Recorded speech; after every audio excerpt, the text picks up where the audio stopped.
নমস্কার, আপনারা দেখছেন কেটিভি বাংলা। আপনাদের সঙ্গে আমি শান্তনু। শুরু করছি হট সিটে হট টকের আরও একটি ভীষণ গুরুত্বপূর্ণ পর্ব। আপনারা জানেন হট সিটে হট টকে আমরা যে সমস্ত বিষয় নিয়ে কথা বলি, আপনারা বেশিরভাগ মানুষজন বাংলায় এখন রাজনৈতিক যা পরিস্থিতি আসছে, কালী পুজো হয়ে গেছে, এবার কয়েকটা মাস পরে কিন্তু ভোট। এখন প্রশ্ন হচ্ছে এসআইআর নিয়ে কিন্তু উত্তাল পরিস্থিতি এই মুহূর্তে। আর তার থেকেও বড় যে তথ্য খবর আপনাদের কাছে দেওয়া দরকার, বিশ্লেষণ করা দরকার, বিএলওদের কিন্তু শোকজ করছে নির্বাচন কমিশন, কারণ তারা অনিচ্ছুক বিএলও হতে। বিএলও মানে বুথ লেভেল অফিসার। তো আপনারা জানেন বিএলওই কিন্তু এই এসআইআর করার পেছনে সব থেকে ইম্পর্টেন্ট গুরুত্বপূর্ণ রোল প্লে করে, কারণ তারাই তথ্য সংগ্রহ করবে, বাড়ি বাড়িতে যাবে, ফর্ম নেবে, মেলাবে এবং তারপর সেটাকে এসকালেট করবে পরবর্তী পর্যায়ের জন্য। এবং এই বিএলওরা উভয় সংকটে পড়ে গেছে, কারণ তারা রাজ্য সরকারি কর্মী। একদিকে রাজ্য সরকার কিন্তু তাদেরকে ইনডাইরেক্টলি বলতে গেলে বুঝিয়ে দিয়েছে যে যেটা বলা হবে সেটাই করতে হবে। অন্যদিকে নির্বাচন কমিশন বলেছে যদি সেটা নির্বাচন কমিশনের তথ্য তারা না মেনে চলে, গাইডলাইন না মেনে চলে, সাসপেনশন, কঠোর শাস্তি। আগেও হয়েছে, আপনারা দেখেছেন।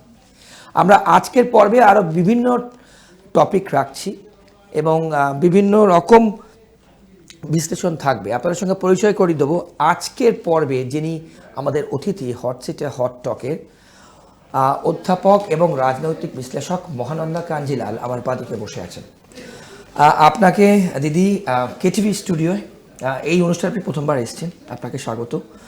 দ্বিতীয়বার হ্যাঁ, মানে হট সিটে হট টক আপনি প্রথমবার এসেছেন। ওকে, আমি যেটা প্রথমে জিজ্ঞেস করব আপনাকে, এই যে আমরা এসআইআর দিয়ে শুরু করলাম, আমি জিজ্ঞেস করি দিদি, এই যে বিএলওরা অনিচ্ছুক হতে চাইছে না, তারা বিএলওর কাজ করতে চাইছে না, ইতিমধ্যেই খুব গুরুত্বপূর্ণ বৈঠকে বসেছে নির্বাচন কমিশন, আপনার বিশ্লেষণ? প্রথম কথা বলি যে এই স্পেশাল যে ইন্টেন্সিভ রিভিশন, এটা ইলেকশন কমিশনের একটা কাজ, খুব গুরুত্বপূর্ণ কাজ। ভারতবর্ষ একটা লার্জেস্ট ডেমোক্রেসি, গণতান্ত্রিক দেশ, সেখানে ভোট হচ্ছে সবথেকে বড় একটা ইনস্ট্রুমেন্ট, গণতন্ত্রের একটা ইনস্ট্রুমেন্ট। কাজেই স্পেশাল ইন্টেন্সিভ রিভিশন এটা প্রয়োজন। এবং এটা শুরু হয়েছে বহুদিন আগে থেকে, 1950 সালে প্রথম হয় স্বাধীনতার পর, তারপর থেকে চলেছে। কিন্তু লাস্ট বোধহয় আমার ধারণা 2002 কি 3 সালে হয়েছে কোনো কোনো জায়গায়।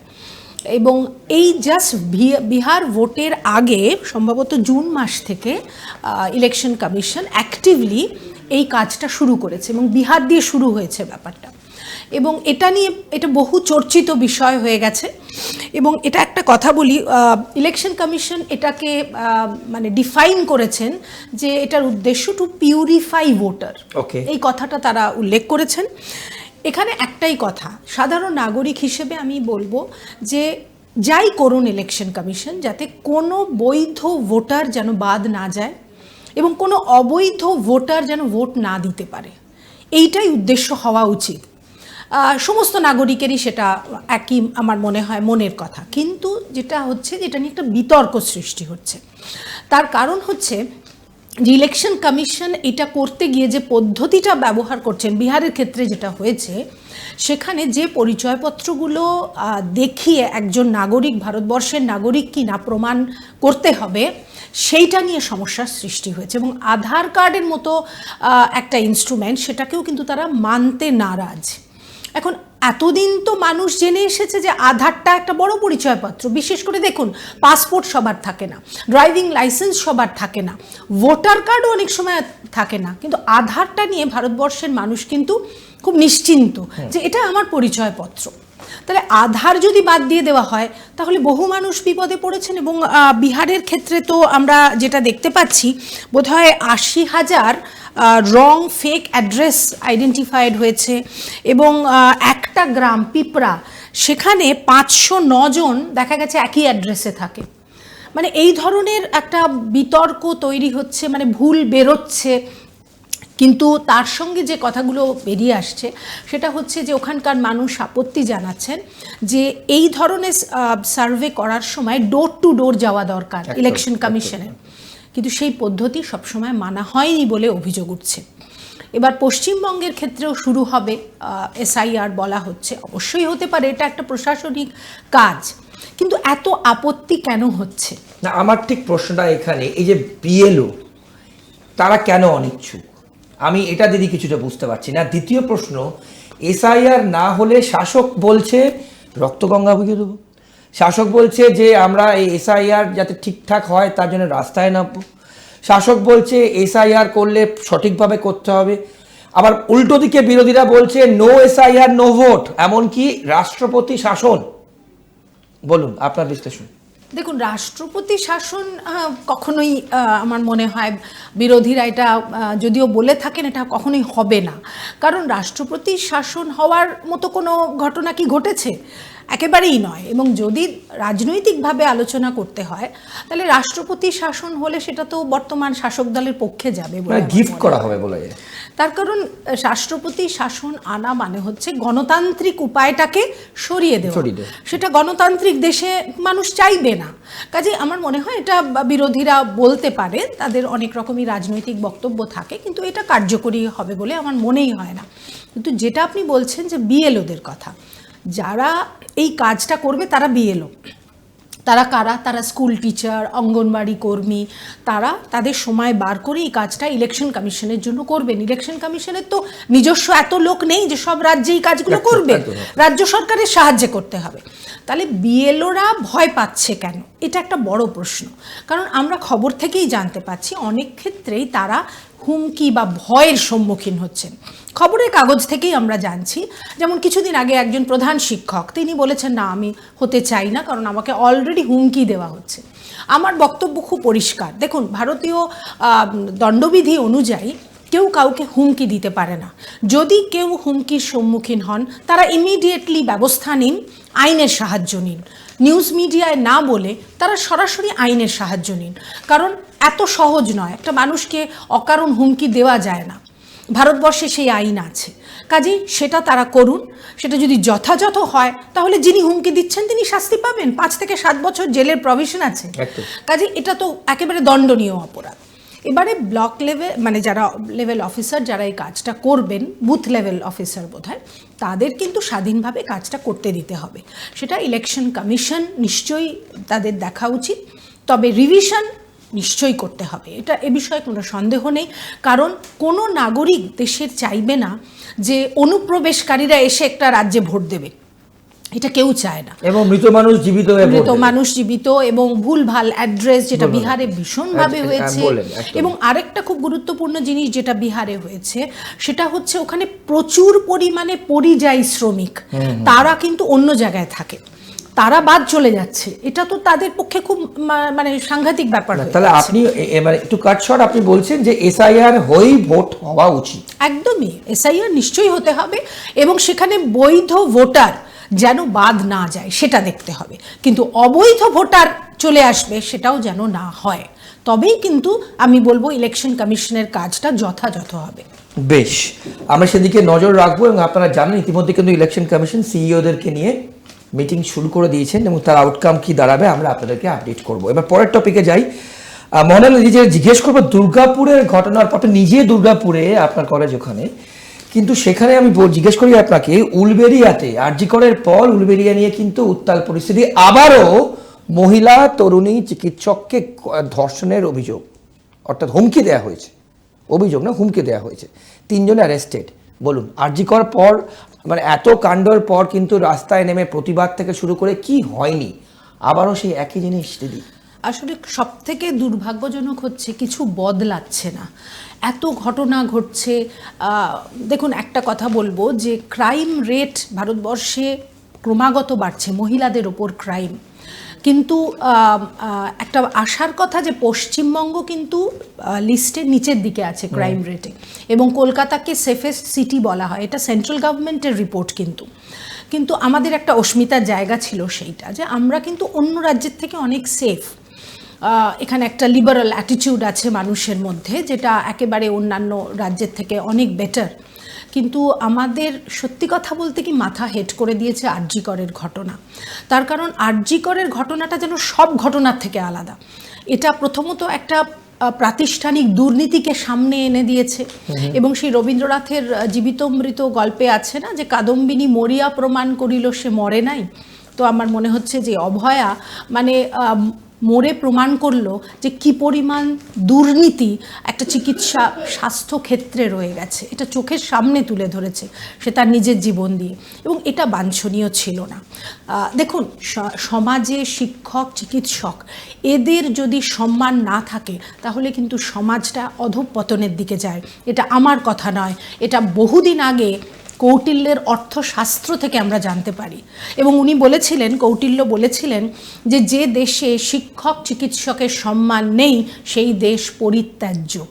কাজেই একটা সমাজ তৈরি করে যারা শিক্ষক, যারা চিকিৎসক, তাদের যদি অসম্মান হয় সেই সম্মানকে ধরে রাখার দায়িত্ব শাসকের।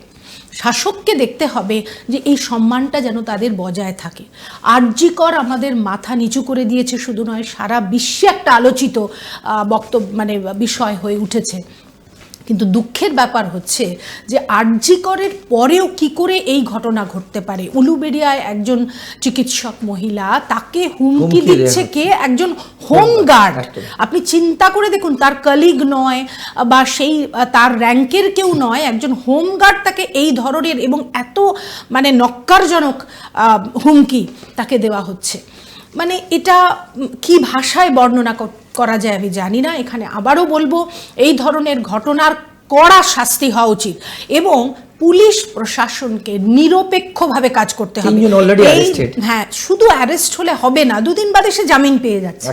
অর্থাৎ যদি সমাজে দোষীরা কঠোরতম শাস্তি না পায়, সেই বার্তা যদি অপরাধীদের কাছে না পৌঁছয়, তাহলে এই জিনিস ঘটতে থাকবে।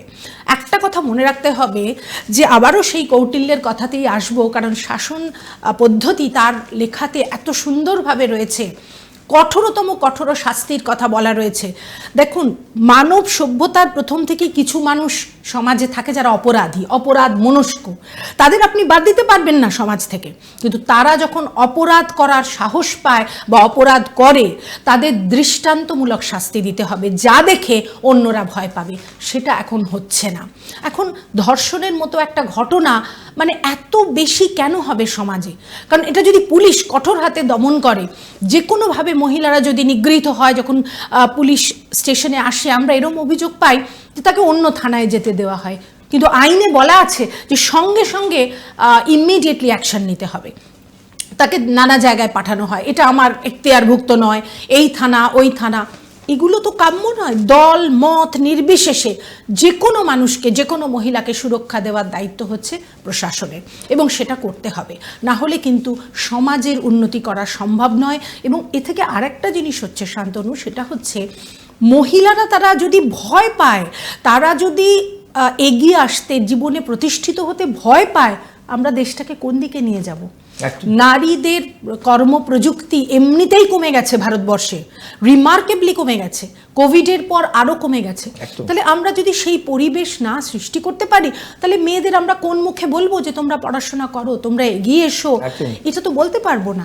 কাজে এইটা তৈরি করার, এই পরিবেশটা তৈরি করার দায়িত্ব কিন্তু পুলিশ প্রশাসন এবং অবশ্যই শাসকের। বেশ, দিদি আমরা একটা ব্রেক নেবো, আমরা বিরতি নেব। বিরতি থেকে ফিরে আসবো যখন হট সিটে হট টকের আজকে আরো অনেক গুরুত্বপূর্ণ পয়েন্ট থাকবে আপনাদের সামনে, কোথাও যাবেন না, সঙ্গে থাকুন। বিরতির পর ফিরে এলাম, আপনারা দেখছেন হট সিটে হট টক KTV বাংলায়। এবার বিরতির আগে আপনারা বেশ কিছু গুরুত্বপূর্ণ SIR সংক্রান্ত যা যা তথ্য আমরা বিশ্লেষণ করলাম আপনারা শুনলেন, এবং তার সঙ্গে আমরা উলুবেড়িয়ায় কিন্তু যে ধর্ষণের মহিলা তরুণী চিকিৎসককে হুমকি দেওয়া হয়েছে সেই নিয়েও কিন্তু আমরা বিশ্লেষণ করলাম। এবার আমরা যে দিকে ফোকাস করব, দেখুন বিরোধী দলের কাছে কিন্তু ধর্ম প্রধান USP ছিল, মানে হিন্দুত্ব। বিজেপির কাছে, ভারতীয় জনতা পার্টি প্রধান বিরোধী দল আমাদের এই রাজ্যে, তাদের কাছে কিন্তু হিন্দুত্ব অর্থাৎ ধর্ম একটা বড় ট্রাম্প কার্ড ছিল। শাসক দলের ছিল কি? খয়রাতি, অর্থাৎ লক্ষ্মীর ভাণ্ডার থেকে শুরু করে যা যা প্রকল্প আছে মহিলাদের কেন্দ্রিক, আপনারা জানেন ভাতা যেগুলোকে আমরা বলে থাকি, সেটাই। এবং সেটাই কিন্তু সব থেকে বড় ভোট ব্যাংক। এটা কারা বলছে? এটা বিরোধীরা বলছে। আজকের দিনে দাঁড়িয়ে দেখুন ঠিক ন্যারেটিভটা রিভার্স, উল্টে গেছে। এই নিয়েই মোহনাদির কাছে আমি জানতে চাইবো যে আজকে ধর্ম হিন্দুত্ব কিন্তু বিজেপির একটা বড় ট্রাম্প কার্ড ছিল। আজকে সেটা নিয়েই মুখ্যমন্ত্রী বলছেন আমি সব জায়গায় মন্দির করে দেবো। আপনি দেখেছেন সেখানে জগন্নাথ মন্দির ইতিমধ্যেই, জগন্নাথ ধাম দীঘাতে মহাকার একদমই। উল্টো দিকে দেখুন শুভেন্দুবাবু বলছেন, শুভেন্দু অধিকারী বলছেন 500 টাকায় আমি গ্যাস দেবো, 2500 টাকা আমি লক্ষ্মীর ভাণ্ডার যেটা এখন যা দেওয়া হচ্ছে আমি 2500 টাকা করে দেবো। উল্টে গেল কি করে?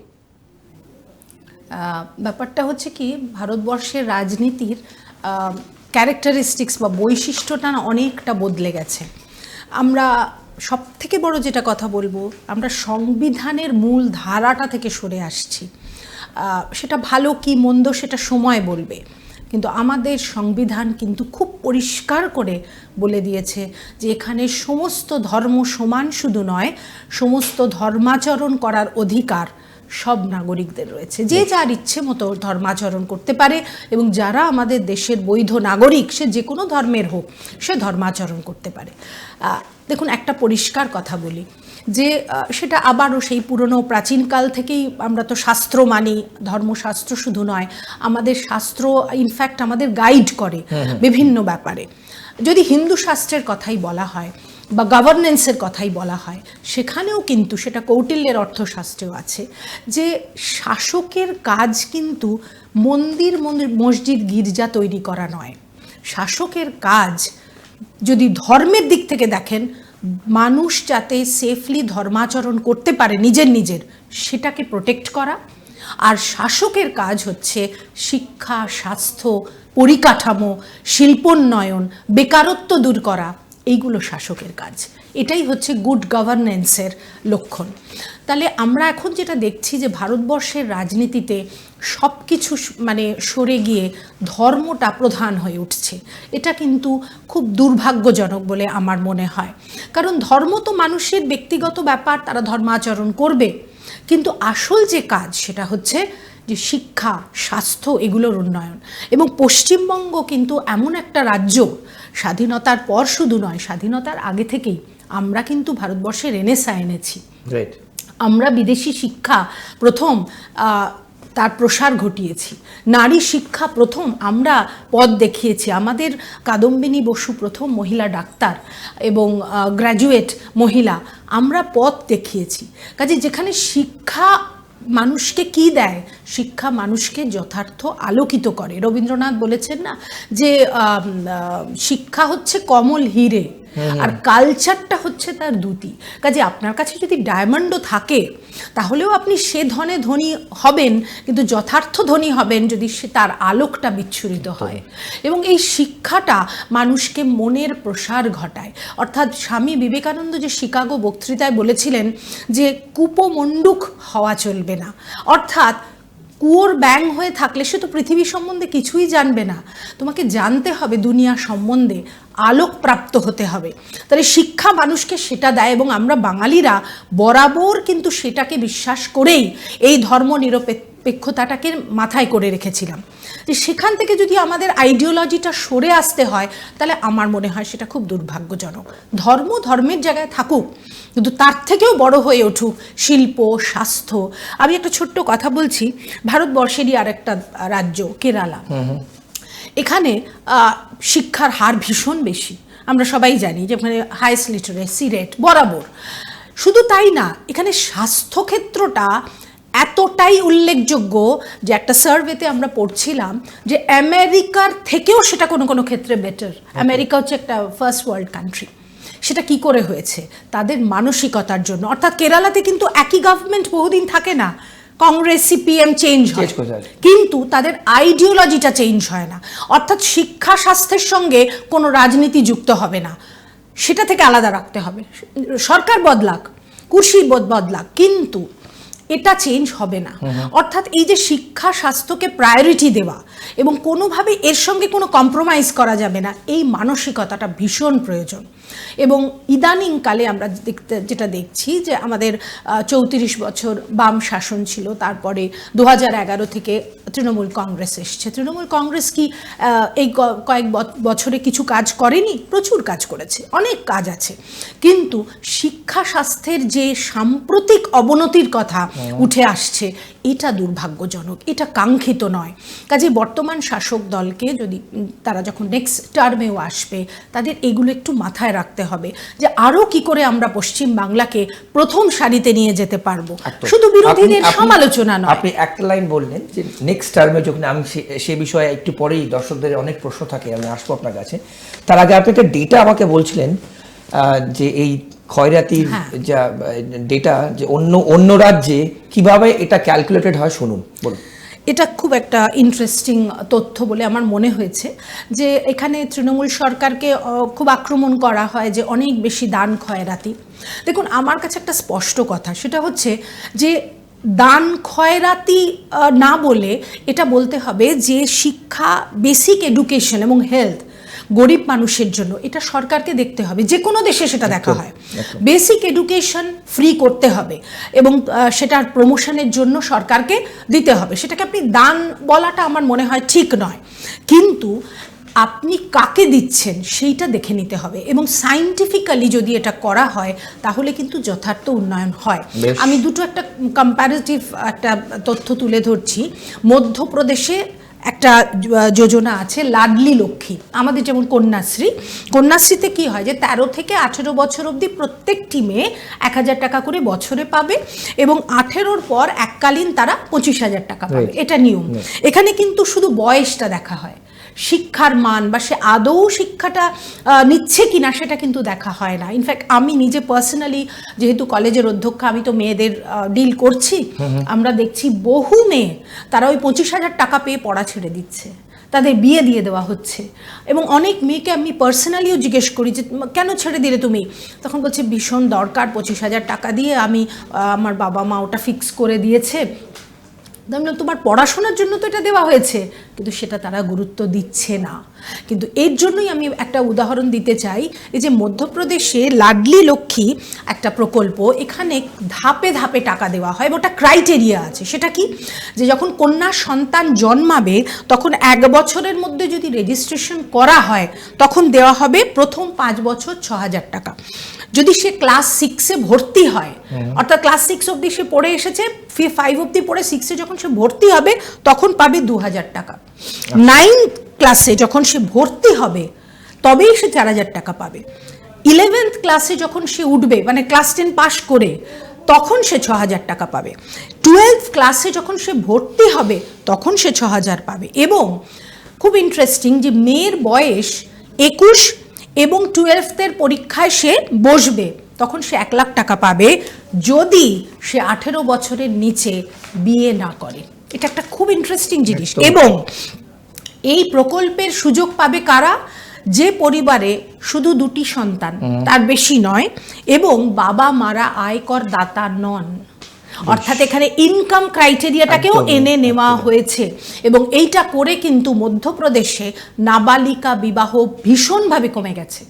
আরেকটা খুব ইন্টারেস্টিং, যেটা ওরা কি করে করতে পেরেছে, ওরা একটা লাডো প্রচারণা বলে একটা প্রোগ্রাম গভর্নমেন্ট থেকে প্রচার করছে এবং তার জন্য ওরা 51টা জেলা এবং 458টা ICDS প্রকল্প নিয়েছে, 52,000 গ্রামে 38 লক্ষ নাগরিককে তারা প্রশিক্ষণ দিচ্ছে এই কাজগুলোর জন্য। খুব ইন্টারেস্টিং এবং তার ফলে খুব সায়েন্টিফিক এবং সোসাইটির দিক থেকে এটা অত্যন্ত আমার মনে হয় প্রয়োজনীয়, মহিলাদের যথার্থ মানে সক্ষমতা অর্জনের জন্য প্রয়োজন। পশ্চিমবঙ্গেও এই ধরনের জিনিস কিন্তু প্রয়োজন। কন্যাশ্রী থাক, কন্যাশ্রীর অ্যাপ্লিকেশনটা একটু ভেবে চিনতে যদি করা যায় তবে যথার্থ উন্নয়ন হবে মেয়েদের।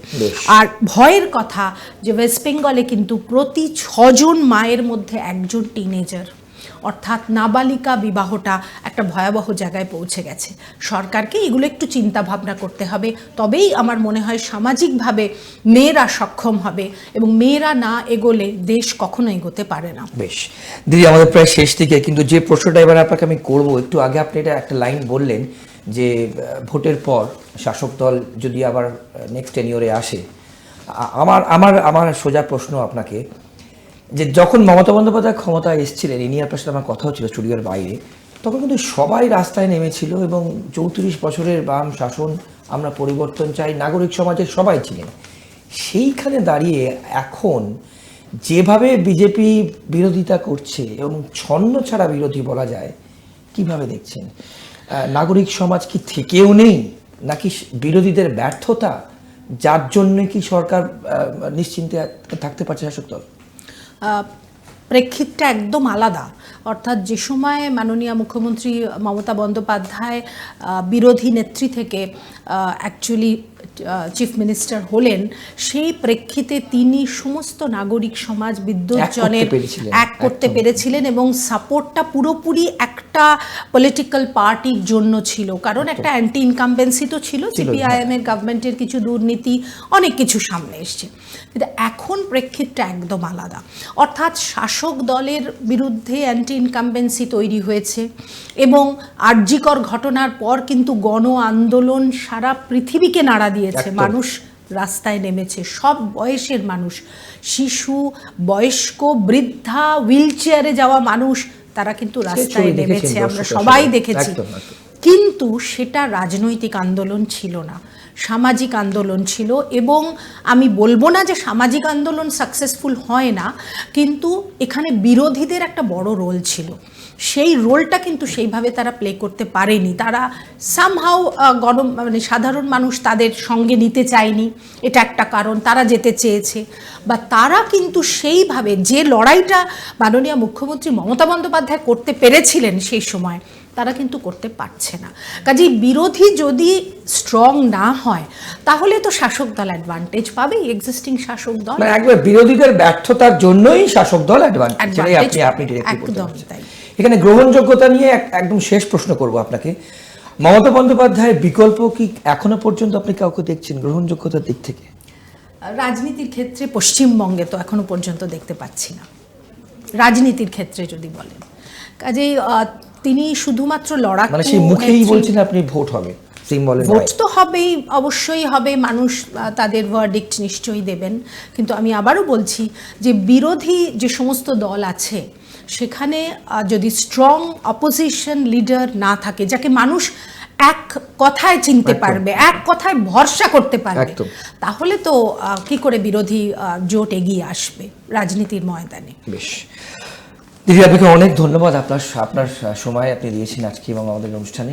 আগামী অনুষ্ঠানেও কিন্তু আপনাকে আগাম আমন্ত্রণ আমরা জানিয়ে রাখলাম। আপনাদের সকলকে আজকের পর্ব দেখবার জন্য অনেক ধন্যবাদ। হট টকে আজকে যে বিষয়ে অনেক গুরুত্বপূর্ণ তথ্য, ডেটা আপনাদের সামনে আমরা তুলে ধরলাম, এবং মহানন্দা দিয়ে আপনাদের সামনে অন্য রাজ্যে কিভাবে সেখানকার যা প্রকল্প আছে সেগুলো কিন্তু কতটা সায়েন্টিফিক এবং প্ল্যান্ড আপনাদের সামনে কিন্তু তুলে ধরলাম।